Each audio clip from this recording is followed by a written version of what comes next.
sur la panafricaine Médian TV, bienvenue dans votre émission dédiée à la mode sur le continent. Et bien, nous nous trouvons devant le stand du Sénégal, pays invité d'honneur à la 13e édition du Festival des musiques urbaines d'Anoumambo, en abrégé FEMUA. Le Sénégal qui a envoyé des créateurs, des stylistes de ce pays. Et nous nous sommes entretenus avec Sigil, créateur sénégalais, qui nous parle de sa passion, de ses projets, mais également de la mode africaine. Bien avant lui, je vous propose de suivre ce défilé de la soirée dédiée au Sénégal. C'est maintenant.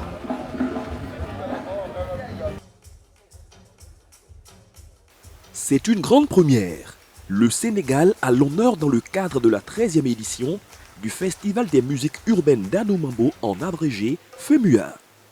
Ce soir, à l'Institut français d'Abidjan, le pays de la Teranga a ouvert son défilé avec des collections qui rappellent l'accoutrement des anciens souverains.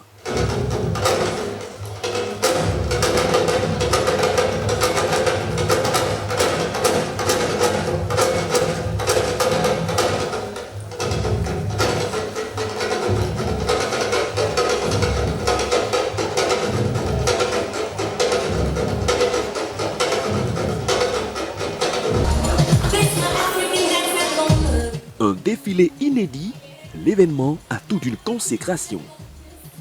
Prêt-à-porter femmes, prêt-à-porter hommes, mais aussi des chaussures et des accessoires, toutes les sections ont été représentées.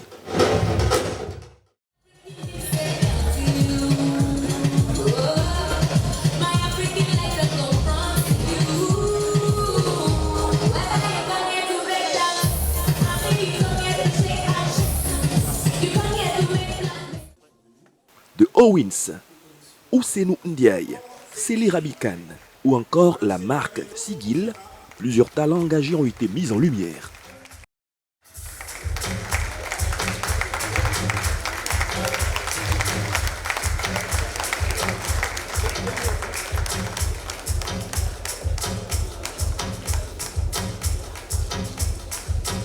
C'est de là donc la dernière collection. Valoriser le travail d'une génération, voici ce que le Sénégal a fait le temps d'une soirée. Simple divertissement, plateforme favorisant les échanges entre créateurs et consommateurs, et enfin, entreprise visant à faciliter la visibilité et l'exportation des pièces présentées au cours de ce défilé, le public n'a pas boudé son plaisir.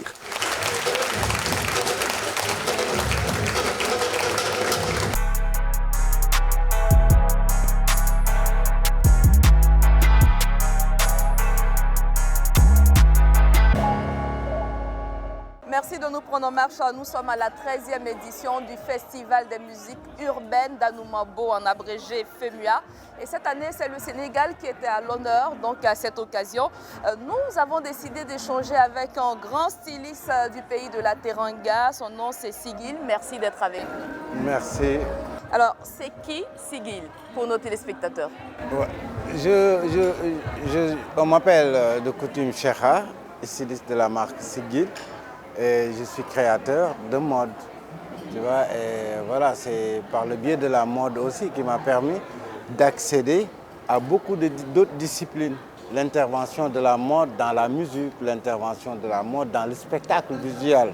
Tu vois, j'habille avec la mode nous permet d'habiller, pas juste la personne, mais d'habiller la scène, d'habiller la vie. On s'inspire aussi de la vie, de tout ce qui se passe. Tout ce qui est autour de vous vous inspire pour vos différentes créations. Alors la marque, c'est donc Sigil. Est-ce que vous aviez toujours rêvé d'être dans ce domaine-là? À vrai dire, j'ai jamais rêvé, je suis tombé dedans. Ah. Voilà, inconsciemment, j'ai des grands-parents qui font ce métier, d'une partie de ma famille, de l'autre partie, c'est les arts appliqués, c'est voilà, la sculpture, la peinture, mais de l'autre côté de ma famille, c'est des tailleurs. Et là, voilà, je me suis jamais, à un moment donné, sur quoi je me posais la question. Tu vois, on faisait la couture, comme tout le monde, je faisais pour la famille, je faisais pour les amis, je faisais pour la bande. À un moment donné, je me suis posé encore d'autres questions que je n'avais pas l'habitude de me poser. Tu vois, qu'est-ce que je fais? Tu vois, c'est quoi ça? Tu vois, et j'ai commencé à voir des gens qui font à l'international, qui font la mode comme Lamine Kouaté, Khoulibet, comme Claire Kane, comme Kole Ardosso. Mais je me suis beaucoup, tu vois, être un jour devenir un Khoulibet. Tu vois, parce qu'à travers ce qu'il faisait, je me retrouvais.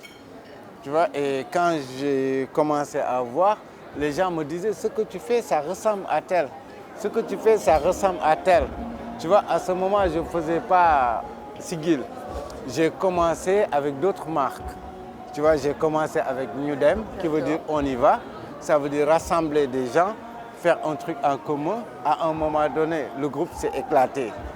Tu vois, il commençait à avoir de l'argent. Et donc vous avez évolué tout seul depuis ce temps? Non, non, non, je n'évolue pas tout seul. Après, il y a une remise en question que je faisais qui est « Faut dire où vas-tu ?» Maintenant, la marque, après, c'est « Où vas-tu ?» Tu vois, où vas-tu? Après, on est tombé sur le Sigil.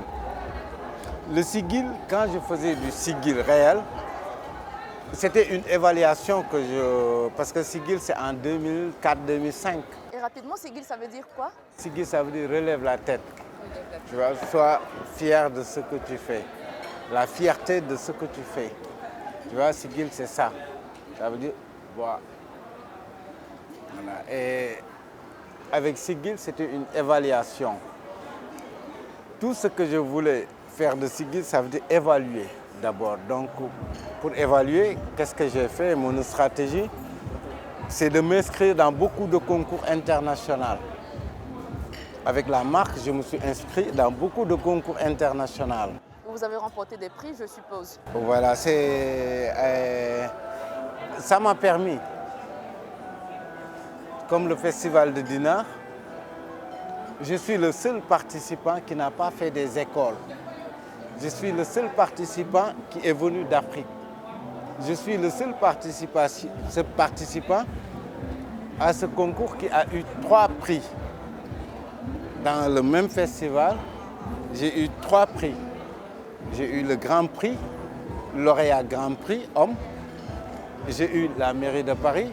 J'ai eu le prix Grand Public. Tu vois, parce que voilà, il y avait le Grand Public, il y avait le prix mairie de Paris. Il y avait aussi le Grand Prix, tu vois, des créateurs hommes. Voilà. Et aujourd'hui, Sigil à Dakar, c'est toute une empreinte? Moi, Sigil à Dakar, c'est quand je dis que ça a atteint l'objectif, c'est ce qui a inspiré aux gens. Pour moi, c'est ça. Je ne parle pas de l'argent, de ce qui est immatériel, ce qu'on ne voit pas. Tu vois, et moi, c'est ça qui me nourrit, c'est ça les objectifs. Je sais que je peux t'en sortir, mais si ça peut aider à d'autres personnes, tu vois, de faire un truc qui leur permet de s'en sortir. Au début, ils vont faire comme moi, mais je sais qu'avec le temps, ils vont changer, amener encore autre chose. Mais de bien faire les choses, la perfection du truc et comment être indépendant dans le truc, tu vois, et acheter tes tissus, faire du prêt-à-porter, de ne pas attendre le client, de ne pas être sous cette pression, d'être libre, d'être autonome, de faire ce que tu veux faire et tu travailles en même temps.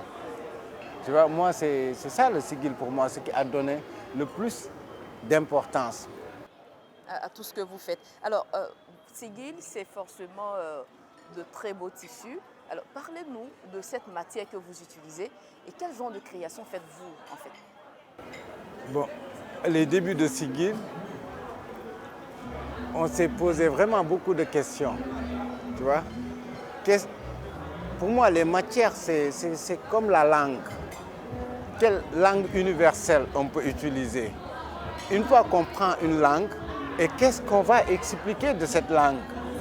Voilà, moi, c'était ça avec les matières. J'ai pris le jean de Nîmes que je prenais comme un truc qui est universel. C'est un langage que tout le monde y comprenne. Et après, je mets ma touche, mon originalité d'Africain, tu vois, et à un moment donné, c'était plus parler aussi à l'international aussi. Mon cible, à un moment donné, ce n'était pas presque ici, tu vois. c'est de parler à une personne qui a sa famille, qui est en France, et qui a envie d'habiller ses enfants sans autant être looké comme un clown ou tu vois. Assez décontracté. Voilà, de porter des vêtements de chez lui, voilà, qui passent et qui se connectent comme tous ses amis. Voilà, donc, des fois, tu es en France ou aux États-Unis, tu portes du Lagos, ils vont dire que c'est un pyjama ou c'est un truc où, voilà, ça passe pas. Alors, comment vous définissez votre marque alors? Vos créations? Non, c'est urbain. Urbain. Voilà, c'est la mode urbaine. Mais dans urbain, il y a urbain aussi de luxe.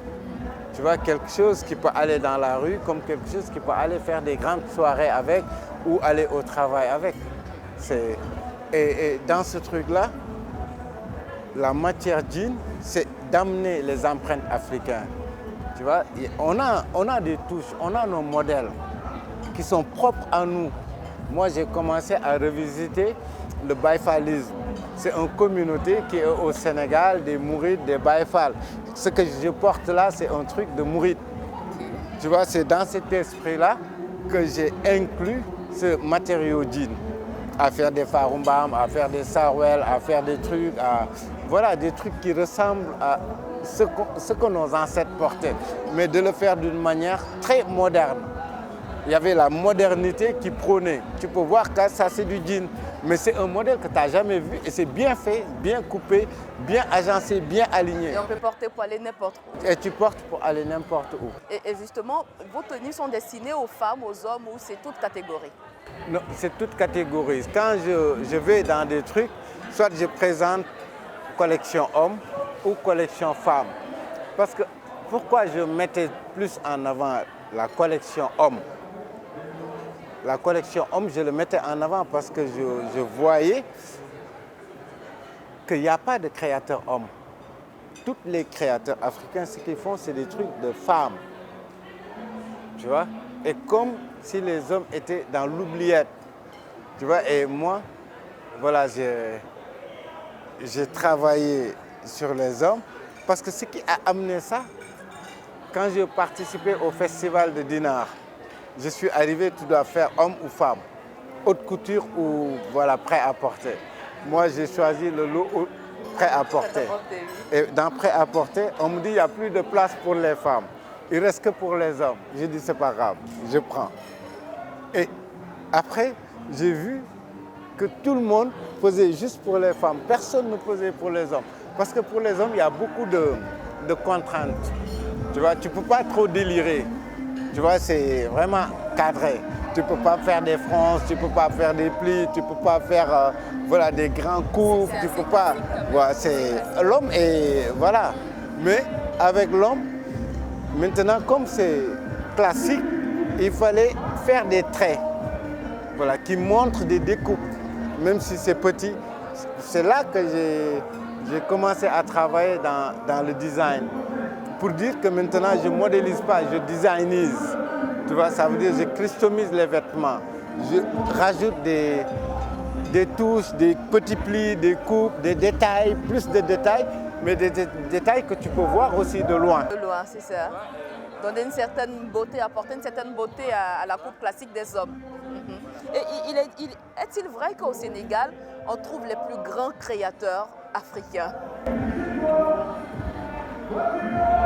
Ouais, mais moi, je peux dire qu'on a aussi de grands créateurs. Tu vois? Parce qu'en Côte d'Ivoire, on a Patéo, Sissan Moïse, Gilles Touré. Parce qu'au Sénégal, ils ont des grands créateurs. Mais ce n'est pas les noms. C'est les tailleurs de la rue. Voilà, c'est eux qui sont l'excellence de la mode sénégalaise. Tu vois, quand moi je parle des créateurs africains, des créateurs sénégalais, tu vois, qui je peux parler? Je connais 2, 3 noms. Tu vois? Adama Paris, par exemple, elle est sénégalaise. Elle est sénégalaise, Adama Paris, c'est d'hier. Ce n'est pas elle qui a fait cette mouvance. Ce n'est pas moi. Ce n'est pas Claire Kane. Ce n'est pas Collé. Tu vois? Ce n'est pas eux. Eux, ce qu'ils font, ils n'habillent même pas 20 personnes. ce qui habille la masse et que tu te mets dans la rue sénégalaise et tu vois les gens comment ils sont habillés. Ce n'est pas ces noms-là, c'est les tailleurs. Bah justement, quelle est la place que le Sénégal accorde à la mode? C'est l'excellence, c'est le côté glamour, tu vois, élégante, tu vois, Femme qui est mise en avance, tu vois. Et tu vois, le Sénégalais, dans la culture sénégalaise, il y a beaucoup d'événements qui réunissent des gens. Et tout ce qui réunit, c'est montrer des beautés, c'est partager, mais d'une manière très excellente. Voilà, on s'habille bien, ils aiment ça. Le Sénégalais aime bien s'habiller, tu vois. C'est ce que je dis. Ivoiriens aiment bien s'habiller, mais aiment mieux manger, tu vois. Parce que moi, ce que j'ai vraiment aimé dans la Côte d'Ivoire, pour moi, la Côte d'Ivoire, c'est comme un espace de convivialité qui dépasse les maisons. C'est l'exploitation des lieux publics. Comment ils organisent le lieu public jusqu'à ce que ça soit qui dépasse même l'entendement du salon. Comme je suis chez moi au salon.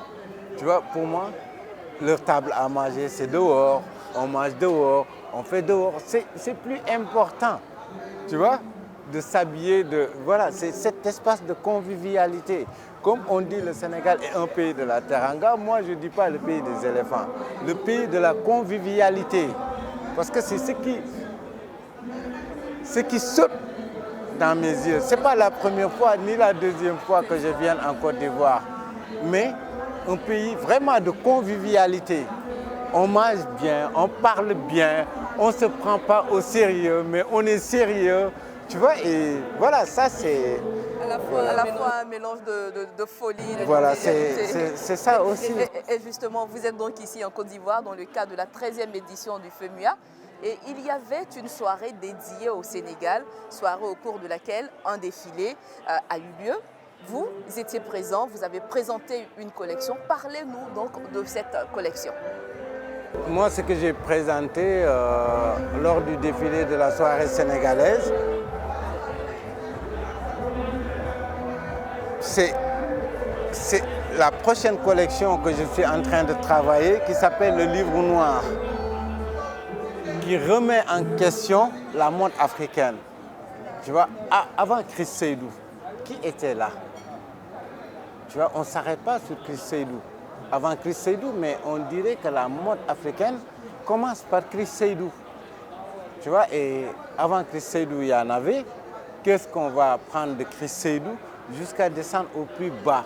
Tu vois, parce que si on se limite juste à Chris Seydou, pour moi, ça ne fait pas trop rêver. Tu vois, je veux faire un truc qui fait rêver, qui amène plus de réflexion. Ma collection est juste prétexte. Pour retracer l'histoire de la mode africaine. Tu vois, je passe par la mode, je dis ça, après ça nous permet d'avoir une lecture et ça crée un débat. Et ce débat-là, je le pousse à réaliser un film avec. Comment arrivez-vous à retracer cette mode? Est-ce que vous êtes en contact avec des gens, on va dire quoi, des historiens qui vont retracer cette histoire de la mode? Il faut juste prendre des photos. Parce que les historiens, je ne pense pas que voilà, c'est poussé à ce niveau. Tu vois? Et je le prends comme ce qu'on disait tout de suite. Tu me parles de la mode sénégalaise. Et pour moi, la mode sénégalaise, ce n'est pas les créateurs sénégalais. C'est les couturiers. C'est les gens qu'on n'appelle même pas des créateurs. C'est des tailleurs, tout court. Tu vois?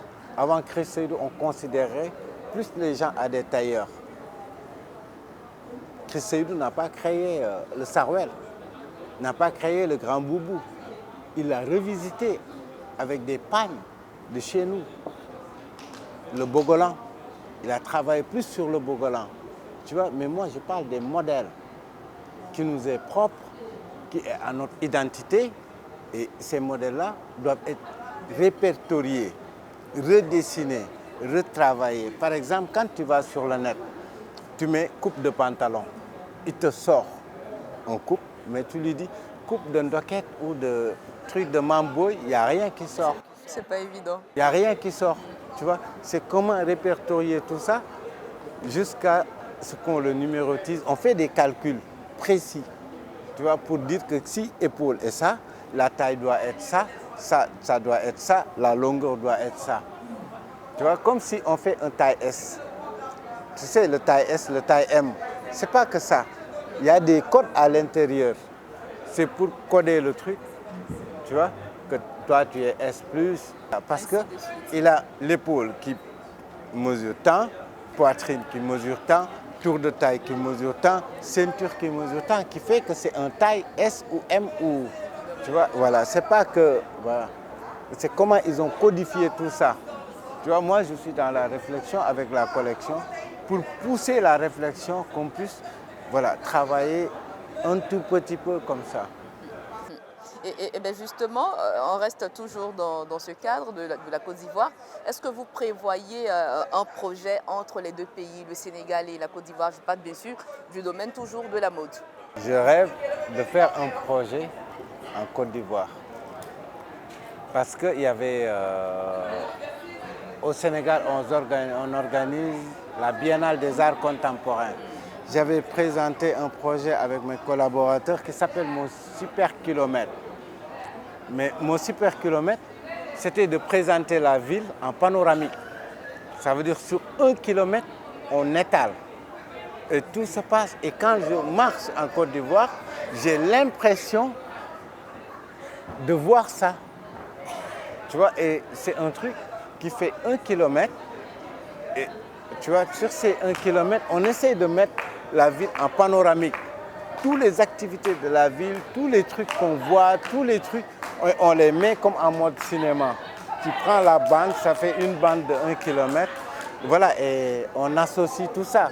Ce projet-là, après la Biennale, j'avais proposé de le faire ici. Et ça n'a pas vraiment marché. Et on était obligé de le faire à Paris, le super kilomètre. Mais mon but, c'était de le faire en Côte d'Ivoire.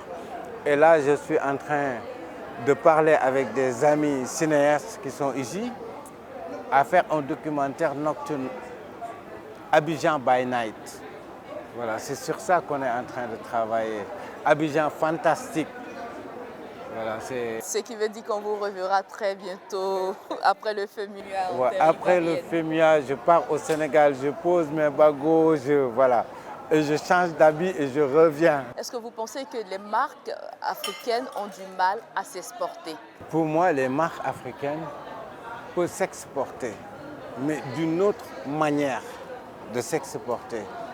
Quand tu veux t'exporter, il y a des exigences. Parce que quand tu exportes, là où est-ce que tu vas, il y a des concurrents sérieux qui sont là-bas. Très, très, très sérieux qui sont là-bas. Donc il y a des exigences. Tu vois, et pour moi, avant d'exporter, il faut l'ancrage territorial. Ce n'est pas facile à faire accepter aux gens. Mais une fois qu'ils acceptent, c'est ça qui porte, c'est ça aussi qui amène. Tu vois? Et nous, on a tendance à faire le feu ailleurs et revenir pour avoir cette reconnaissance. Il suffit que tu sois reconnu en France, tu es reconnu ici. Mais ici, ils ne te reconnaissent jamais. Est-ce un mal pour l'Afrique? Ça ne fait même pas rêver les jeunes. Pourquoi les jeunes meurent à aller en Europe? Pourquoi? Qu'est-ce qu'il y a là-bas qui n'a pas ici? Et tout ce qui fait marcher là-bas, c'est ici. Tu vois, mais il y a l'aliénation, voilà, qui fait ça. Ça, c'est ça les problèmes.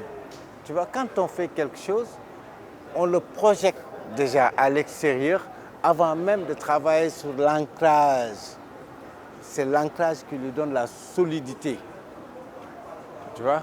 Mais les choses ne se passent pas normalement en Afrique. D'accord. Alors, nous sommes pratiquement au terme de cet entretien. Que voulez-vous que l'on retienne de votre passage à ce FEMUA édition 13? Du Sénégal. Du Sénégal, évidemment. Non, du Sénégal. Du Sénégal. Voilà, pas de moi. Moi, Mais vous représentez le mais je suis Sénégal. un élément qui, voilà, qui est, tu vois, Que voulez-vous que l'on retienne du Sénégal à ce FEMIA 13? voilà, qu'il réaffirme, tu vois, ce pays de la Teranga, ce pays d'accueil, ce pays, tu vois. Voilà, moi, c'est ce que je veux, qu'on garde, l'excellence du Sénégal. Tu vois, le Sénégal, pour moi, est un modèle. Tu vois, et il faut que les Sénégalais soient conscients de plus travailler sur ce modèle sénégalais. Tu vois, parce que c'est un truc, c'est pas nous qui ont donné le Sénégal cette aura. Tu vois, et c'est le Sénégal, c'est ce qui en fait le Sénégal. Et nous, on doit le codifier. Et tu vois, plus de respect sur ça. Tu vois, que tous les Sénégalais, je parle à la communauté sénégalaise, d'ici et ailleurs, tu vois, qu'ils soient conscients que le Sénégal a déjà son truc. Bravo, cher Sigil, et merci encore d'avoir Merci. répondu à nos différentes questions. Voilà, vous l'avez compris, c'est donc la fin de cet entretien. Merci à vous de nous avoir suivis. On se retrouve très bientôt sur la panafricaine Médian TV.